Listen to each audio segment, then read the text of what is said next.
अगर यूरोपियंस इतने डेवलप्ड थे तो फिर यूरोप ने अफ्रीका, एशिया और अमेरिका को क्यों लूटा?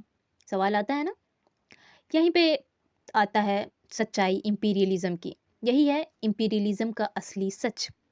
हेलो दोस्तों, मैं हूं आलिया और आज हम बात करेंगे एक ऐसे सिस्टम की जिसने दुनिया का पावर बैलेंस बदल के रख दिया। ये है इंपीरियलिज्म। सिर्फ हिस्ट्री नहीं है, यह आज की ग्लोबल इनइक्वालिटी की जड़ है। क्यों यूरोप इतना सक्सेसफुल, क्यों वो डेवलप्ड कंट्री है, सक्सेसफुल कंट्री, और क्यों एशिया की कंट्रीज अभी भी डेवलपिंग कंट्रीज के अंदर आती हैं, इसी की सच्चाई हम इस वीडियो में जानेंगे। तो बात करते हैं इंपीरियलिज्म होता क्या है। जब एक पावरफुल देश किसी वीक देश पर पॉलिटिकल, इकोनॉमिक या कल्चरल कंट्रोल करे तो इसी को इंपीरियलिज्म कहते हैं। कंट्रोल डायरेक्ट भी हो सकता है, इनडायरेक्ट भी हो सकता है। कंट्रोल डायरेक्ट कैसे होता है? जैसे इंडिया पे ब्रिटिश राज हुआ था, ठीक है। और इनडायरेक्ट जैसे कंपनीज इस्टेब्लिश करना, ट्रेड करना प्रेशर के थ्रू, ये सब इनडायरेक्ट में आएगा। अब बात करते हैं कि इंपीरियलिज्म के क्या क्या कॉजेस थे। इकोनॉमिक क्या कॉज क्या थे? इंडस्ट्रियल रेवोल्यूशन के बाद यूरोप को चाहिए था रॉ मटेरियल जैसे कि कॉटन, रबड़, मिनरल्स, और नई मार्केट चाहिए थी और चीप लेबर चाहिए था। ये सब चीज़ें कहाँ से मिलती? ये सब चीज़ें कॉलोनीज से मिलती है, एशिया की कॉलोनीज से, इंडिया से मिलती मेनली। तो ये एक तरह से फैक्ट्री या स्टोर रूम बन चुका था Asian countries.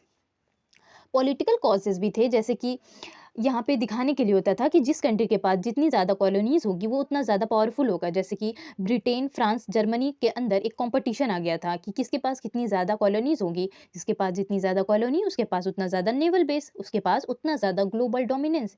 Imperialism is equal to status symbol, ठीक है। अब बात करते हैं नेक्स्ट टॉपिक पे।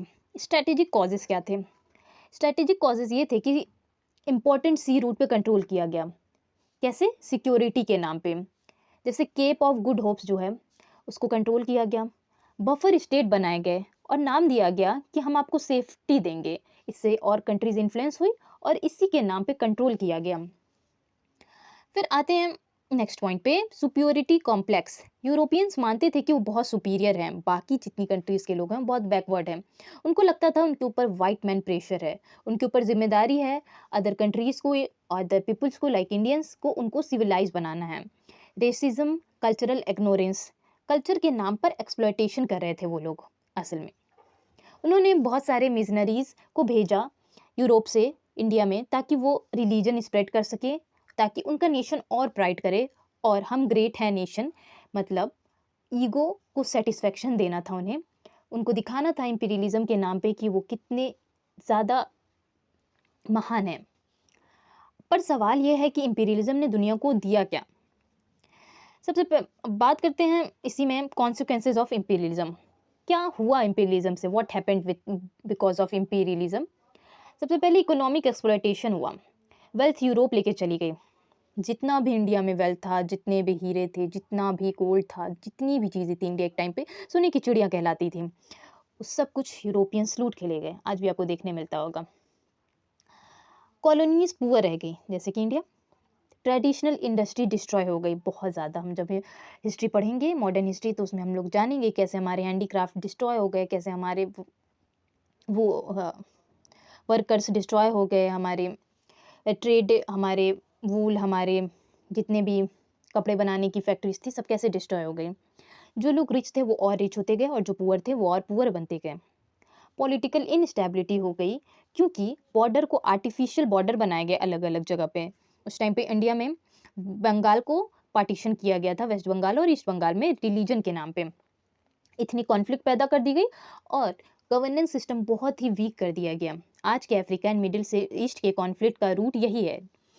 यही सेम चीज़ आज अफ्रीका और मिडिल ईस्ट में हो रही है इनडायरेक्ट। कल्चर को डिस्ट्रॉय कर दिया गया, लोकल लैंग्वेज को सप्रेस कर दिया गया और वेस्टर्न कल्चर को इम्पोज कर दिया गया। यहाँ पे आइडेंटिटी क्राइसिस आ गई, अपनी हिस्ट्री ही इन्फीरियर लगने लगी हम लोगों को। बहुत सारे लोग जो बाहर से पढ़ के आते थे उन्हें लगता था कि इंडिया की हिस्ट्री ही वीक है। सोशल इम्पैक्ट ये हुआ कि रेसिज्म इंस्टीट्यूशनलाइज्ड हो गई, स्लेवरी एंड फोर्स लेबर और बढ़ गया और एजुकेशन सिर्फ इलाइट के लिए बन के रह गई, जिनके पास पैसा है वही अब एजुकेशन ले पा रहे थे, अच्छी एजुकेशन। लॉन्ग टर्म ग्लोबल इनएक्वलिटी बढ़ी। आज जो वर्ल्ड डेवलप्ड और डेवलपिंग वर्ल्ड दिखता है उसकी फाउंडेशन इंपीरियलिज्म ने ही रखी, जैसे कि हम लोग वीडियो के शुरुआत में बात किए कि क्यों आज यूरोप डेवलप्ड है और क्यों आज इंडिया डेवलपिंग कंट्री है। हाँ, कुछ पॉजिटिव इम्पैक्ट भी थे, जैसे कि railways, modern education, administration system. पर ये बाई प्रोडक्ट से इंटेंशन नहीं थे, ये उन्होंने अपने फ़ायदे के लिए बनाए थे, हमारे फ़ायदे के लिए नहीं बनाए थे। इंपीरियलिज्म ने दुनिया को जोड़ा नहीं है, इंपीरियलिज्म ने दुनिया को और अनइक्वल बनाया है।